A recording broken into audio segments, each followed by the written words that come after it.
children. Today we are going to discuss about the separation of substances. Separation of substances, children.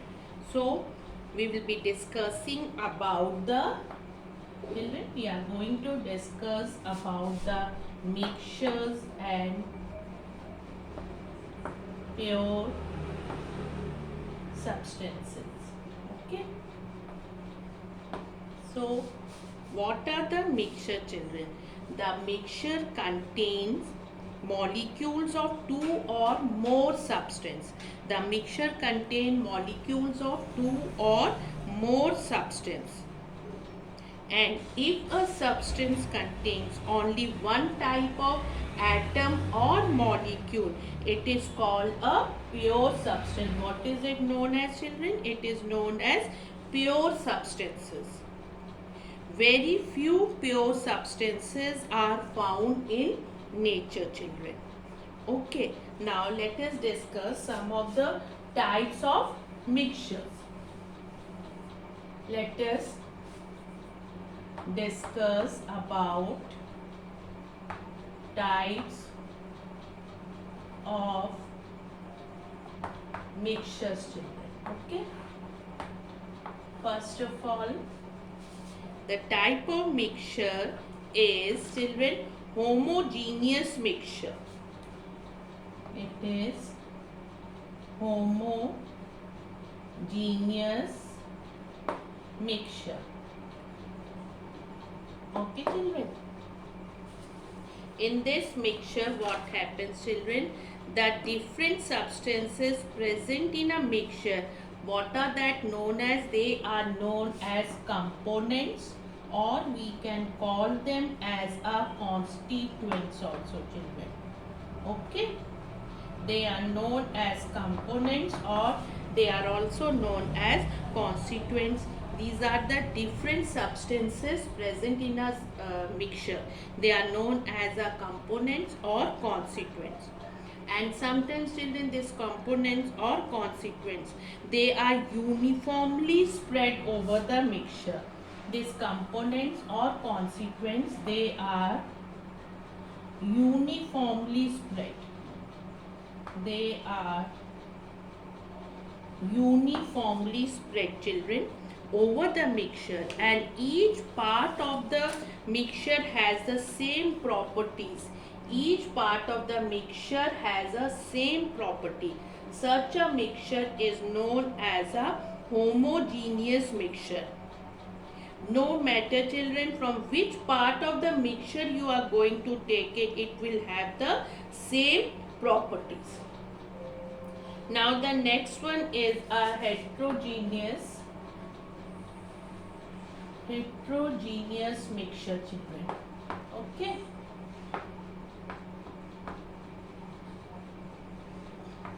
Fine, children. In some mixture, the constituents or components, they are not evenly spread. Here it was uniformly spread. Here they are not, children, evenly spread. Not evenly spread. In which case, in heterogeneous mixture, they are not evenly spread, children, throughout the mixture, and each part of the mixture does not have the same properties. So what is it known as? That is known as heterogeneous mixture, children. Okay. Now if you mix iron fillings and sand, it will have more iron fillings at some places and less at other places, children. This was about the homogeneous and heterogeneous mixture. Now we will discuss about the properties, children. We are going to discuss about the properties of mixtures. Okay. Properties of mixtures, children.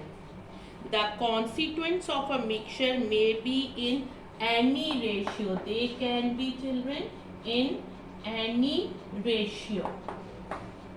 Fine, children. They retain their individual properties. They retain their individual properties, children. Fine. The constituents can be separated by simple method. That components which are present in the mixture, they can be separated by the simple method. These are the properties of mixture. And children, a pure compound has a fixed melting and boiling point. When we talk about the pure compound, it has a fixed boiling and melting point. Pure water at sea level boils at 100 degrees Celsius. Now, the next question is, why is separation necessary, children? Why is separation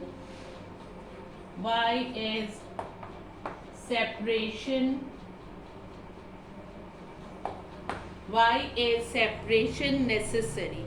Separation of mixtures into their constituents is often necessary for several reasons, children. Now, what are that? To remove undesirable constituents. To remove undesirable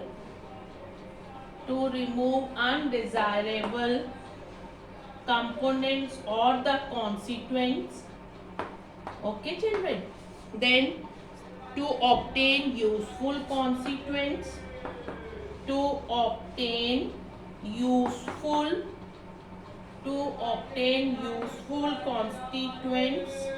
Okay. Now the third one, children, we are discussing why is separation necessary. To obtain pure substances. Children, pure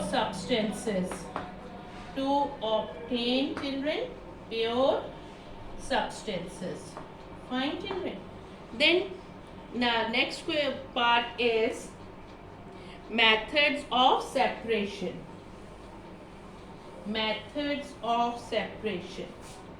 Okay.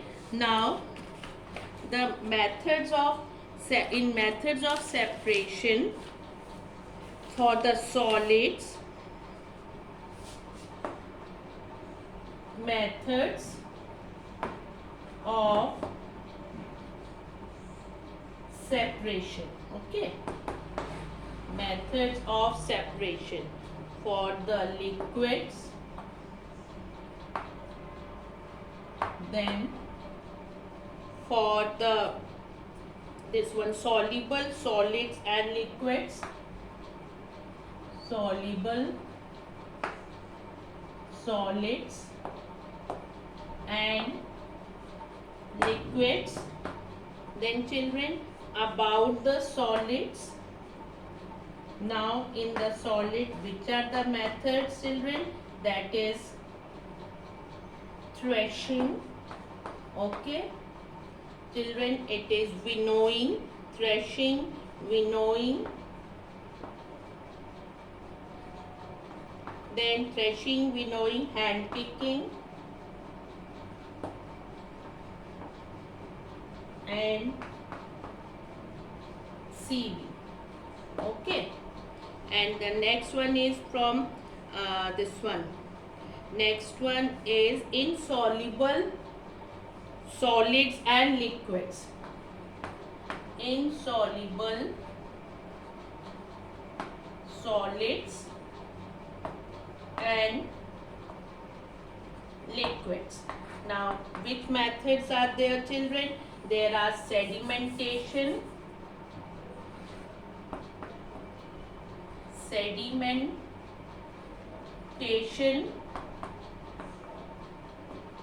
decantation, filtration and loading, children. Okay, these are the methods of separation. Now, to separate a mixture, we have to use such a property that one constituent of the mixture has and the others do not. Now, in the first case, today we are going to discuss separating solids from other solids. Separating solids from other solids. Separating solids from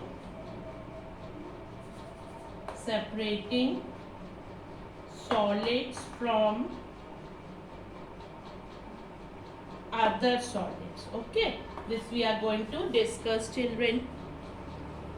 The properties commonly used to separate solids from a mixture of solids are color, size, shape, weight, attraction by magnet, or solubility in a liquid such as water.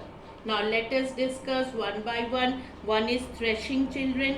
After the wheat or rice crop is harvested, children, then what happens?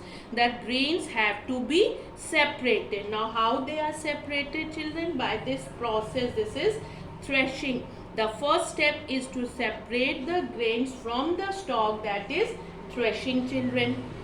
Now the next step is the winnowing, children. The grains are then, when the grains are there, that has to be separated from the mixture of grain and chaff, so obtained by using the property that the grain is heavier than chaff. Okay, what it is, children? That the grain is heavier than the chaff. So by which method? Winnowing. What is the property? That the grain is heavier than chaff. The mixture is allowed to fall from a height. Now then what happens? The breeze blows away the chaff while the grains fall down almost vertically, and then the chaff forms a heap at a little distance away from the heap of a grain. So what is that process? That is the winnowing, children. Now next is the hand picking, in which the undesirable substance such as pieces of stones or rice or dal, that can be separated by hand picking. Fine, children. Then come to the next one. It is sieving, when the constituents of a mixture have particles of different sizes. A sieve can use to separate them. So these are the four methods: threshing, winnowing, hand picking, sieving solids from other solids. Now separating insoluble solids from liquids. Insoluble solids from liquids. So what are the methods, children? Sedimentation and decantation, filtration and loading. Okay. So let us discuss about the sedimentation and decantation. Sedimentation and decantation, filtration, okay, and loading, children. In this, what happens in the sedimentation and decantation, children? The insoluble substances which are heavier than water, they can be separated by sedimentation and decantation. Sedimentation is a process in which heavier particles of an insoluble solid in a liquid, what happens? It settles down. What happens, children? It settles down. It settles down, children.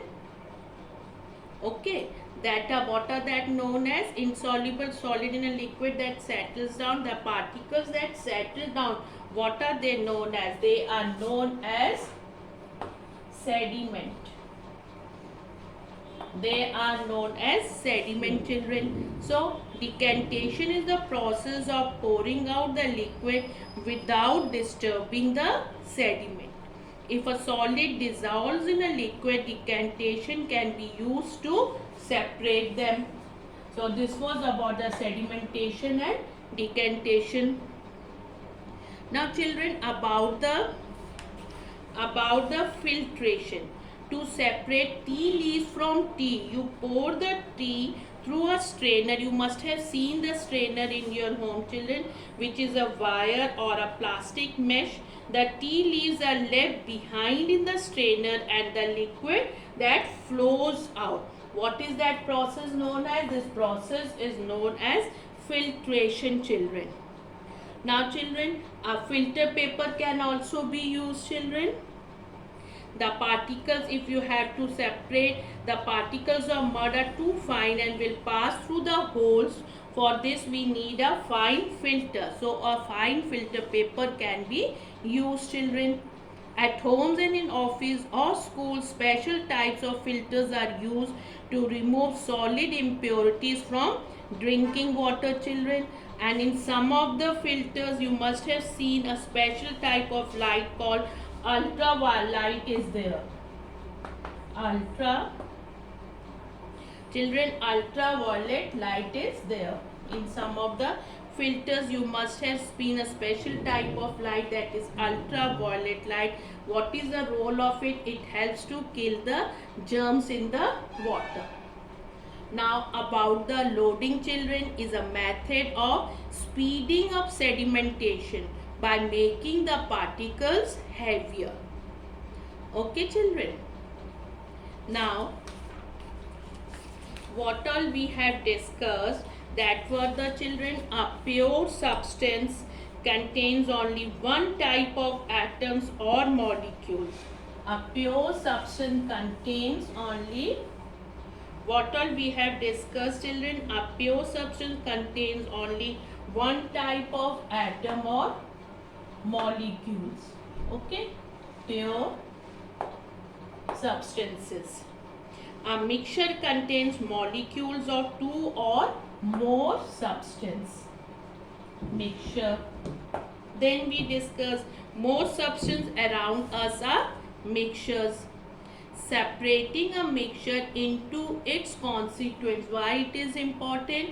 To removing undesirable constituents, obtaining a useful constituent, and obtaining substances in their pure form.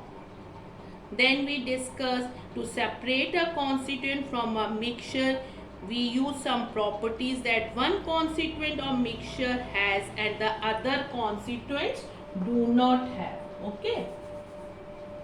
Then solids can be separated from other solids by winnowing, hand picking and sieving. Okay. Hand picking, winnowing and sieving, children.